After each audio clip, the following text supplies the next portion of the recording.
Dog chewing problems. The art of chewing seems to be a matter of individual preference among dogs.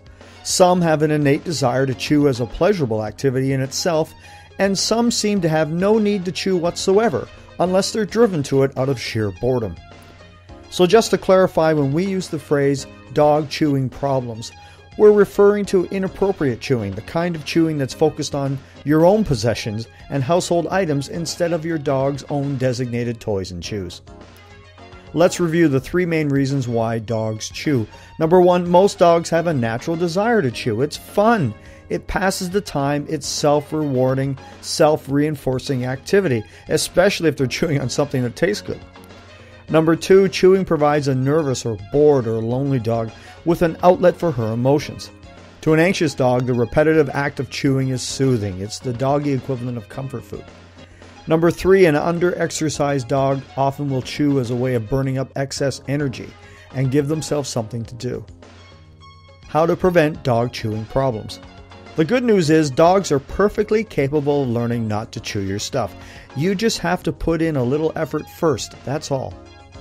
So number 1, take control of the situation. Manage your own possessions. Your first step should be to dog-proof your home. Even if you have the best behaved dog in the world, there's still no reason to test her self-control. After all, dogs explore the world with their mouths. Dog-proofing your home means taking whatever you don't want ending up in her mouth and making it unavailable. Consider her size and agility when deciding whether something's out of reach. Can she jump? Can she climb or leap onto something else to get to the desired object?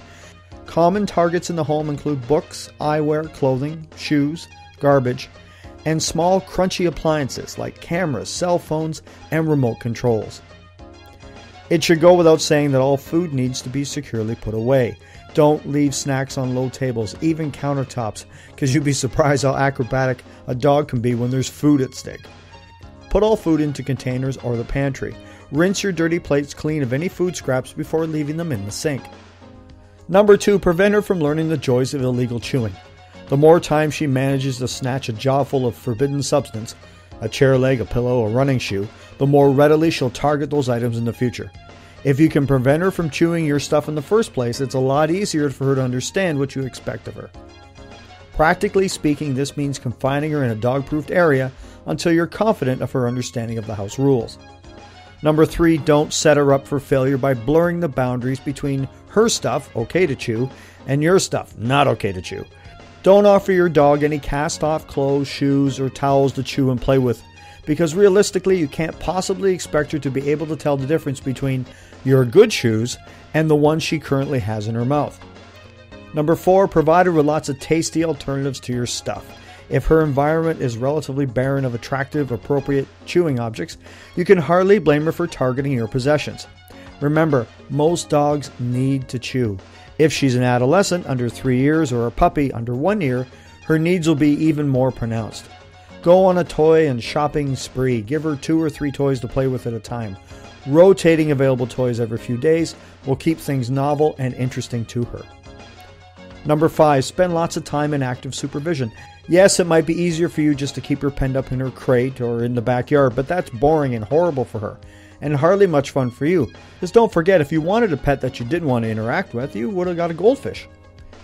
She can't learn what you expect of her if she's spending all her day boxed up in a dog-proof zone or outside in the backyard. She needs the opportunity to explore the boundaries of her expectations so she can understand what's appropriate and what's not. Number 6, when you catch her chewing something inappropriate, interrupt her by making a loud noise, clap your hands, and say "ha-ha!" Then, immediately, hand her a tasty and dog-appropriate alternative. A rawhide bone or some other chew toy. As soon as her jaws are around it, praise her lavishly. There's no better way to get your dog to understand that chewing her toys equals praise from you, and everything else is just trouble. Above all, remember to keep your expectations realistic.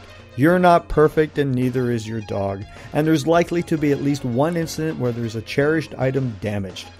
For more information on eliminating dog chewing problems for good and how to deal with other dog behavior issues, click on the link in the description of this video and see the training secrets used by over 200,000 dog owners. This system is proven and designed to fast-track your dog's learning.